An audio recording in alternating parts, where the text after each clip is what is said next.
Жүйке жүйесі. Система нервозум. Жүйке жүйесі орталық және шеткі жүйке жүйесі болып екіге бөлінеді. Орталық жүйке жүйесі мидан энцефалон және жұлыннан медуля спиналистен тұратын болып табылады. Жүйке түтігі даму барысында үш бастапқы ми көпіршігіне бөлінеді. Алдыңғы бөлігі проэнцефалон, ортаңғы мезоэнцефалон және ромб тәрізді ромбэнцефалоннан тұратын болып табылады. Кейін алдыңғы және ромб тәрізді ми көпіршіктері өз алдына екіншілік екі ми көпіршіктеріне бөлінетін болып табылады. Соның нәтижесінде бізде жалпы жиынтығы 5 ми көпіршігі пайда болады. Алдыңғы ми проэнцефалон, соңғы миға теленцефалон және аралық миға диэнцефалонға бөлінетін болып табылады.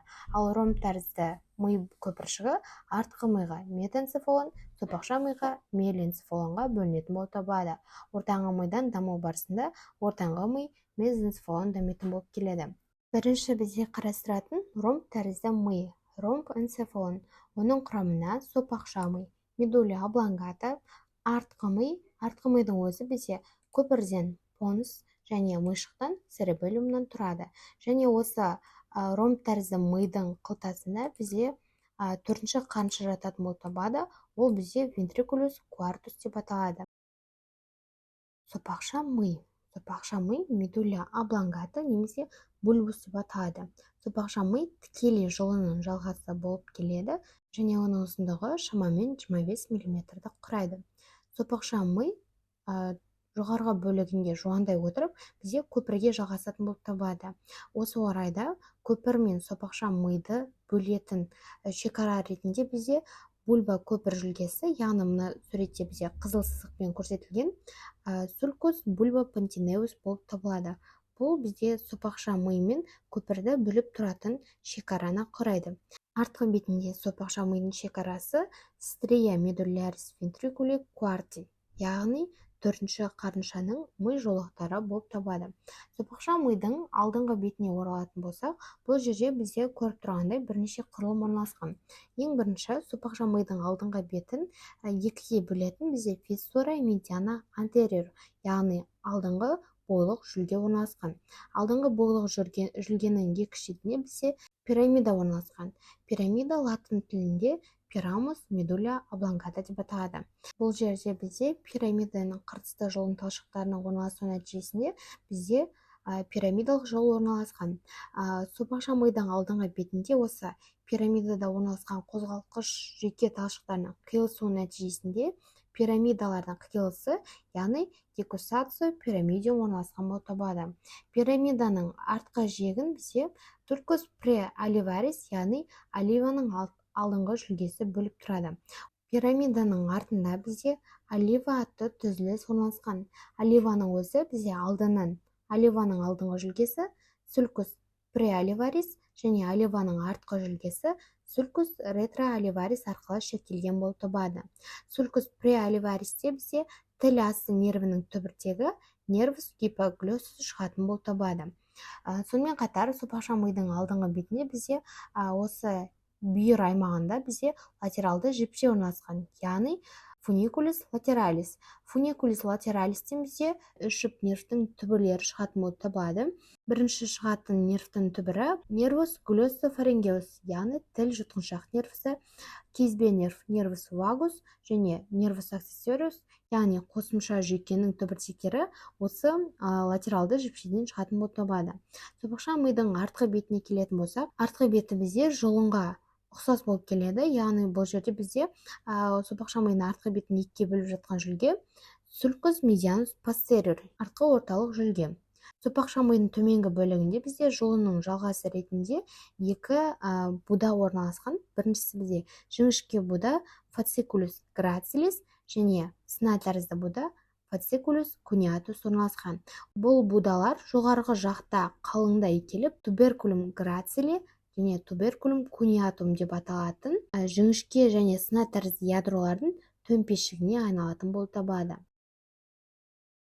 Көпір латын тілінде понс деп аталады. Көпір сопақша ми мен ортаңғы мидың арасында жатады және ол ми бағанын түзуге қатысады. Көпірдің артқы беті мидың төртінші қарыншасы болып табылатын ромб тәрізді шұңқырды түзуге қатысады.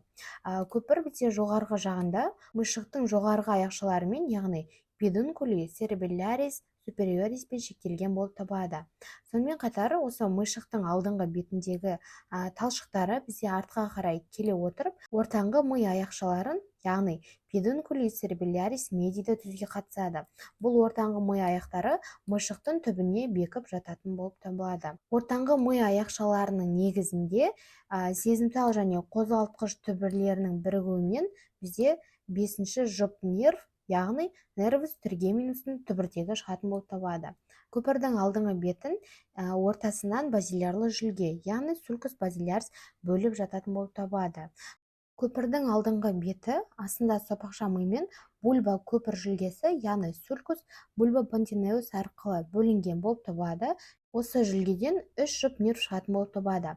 Олардың қатарына бізде нервус абдуценс, яғни әкеткіш жүйке, бет нервісі нервус фациалис және кіреберіс ұлу нервісі нервус вестибуля кохлеарис шығатын болып табылады.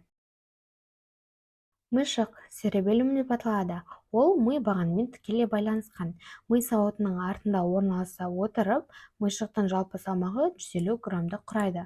Мыйшықтың өзі денесіне тоқталатын болсақ, ортаңғы тар бөлігі мыйшық құртынан вермис церебелли және мыйшықтың жұп ірі бүйір бөліктері хемисферум церебелли, яғни мыйшық сыңарларынан тұратын болып табылады. Мыйшықтың денесін біріншілік саңылау, яғни фиссура прима, алдыңғы мыйшық үлесі лобус церебелли антериор және артқы мыйшық үлесі лобус церебелли постериорға бөлетін болып табылады. Алдыңғы мыйшық үлесінде орталық үлесті лобулус централис, қанат орталық үлесшілерді аля лобулус централис және алдыңғы төртбұрыш үлесшілер лобулус квадрангулярис антериорды және құрттың тілшігін лингуля вермисті ажырататын болып табыламыз. Мыйшықтың артқы үлесінде жартай тәрізді үлесшілерді лобулус семилюнарис, жіңішке үлесшені лобулус грацилис және екі қарыншалы үлесшені лобулус бивентрді ажырататын болып табыламыз. Сонымен қатар деклиф, яғни ылдиды және мыйшықтың бадамшалары танзила церебеллиді ажырататын болып табыламыз. Артқы бетінде тілшікті, яғни увуляны және мыйшықтың тұлым түйінді үлесін ажырататын болып табыламыз. Тұлым түйінді үлестің өзі түйіннен нодулистан және тұлымнан флокулистан тұратын болып табылады. Бұлар мыйшықтың тұлым түйінді үлесі, яғни лобулус флокуля нодуляристі құрайтын болып табылады. Ортаңғы ми мезенцефалон деп аталады. Ортаңғы ми көпір мен аралық мидың арасында орналасқан. Ортаңғы мидың өзі екі бөліктен тұрады. Ми аяқшалары крус церебри және ортаңғы мидың төбесінің табақшасы лямина тектидан тұратын болып табылады. Лямина тектида бірнеше төбешіктер орналасқан. Бұл жұп төбешіктер, жоғарғы жұп төбешіктер калликули супериорис және төменгі жұп төбешіктер калликули инфериорис болып бөлінетін болып табылады. Жоғарғы төбешіктердің арасында аралық мидың өсіндісі болып табылатын томпақ без, яғни гландуля пениалис орналасқан. Бұл безді басқаша эпифиз безі деп те атайды. Әрбір төбешіктің талшықтары төбешіктің сабын құруға қатысады. Жоғарғы төбешіктің сабы брахиум калликули супериорис және төменгі төбешіктің сабы брахиум калликули инфериорисқа жіктеледі. Бұл саптар әрі қарай бізде сүйелі денелерді құруға қатысады. Жоғарғы саптан бізде латералды сүйелі дене корпус геникулятум латерали және төменгі саптан медиалды сүйелі дене корпус геникулятум медиали түзілетін болып табылады.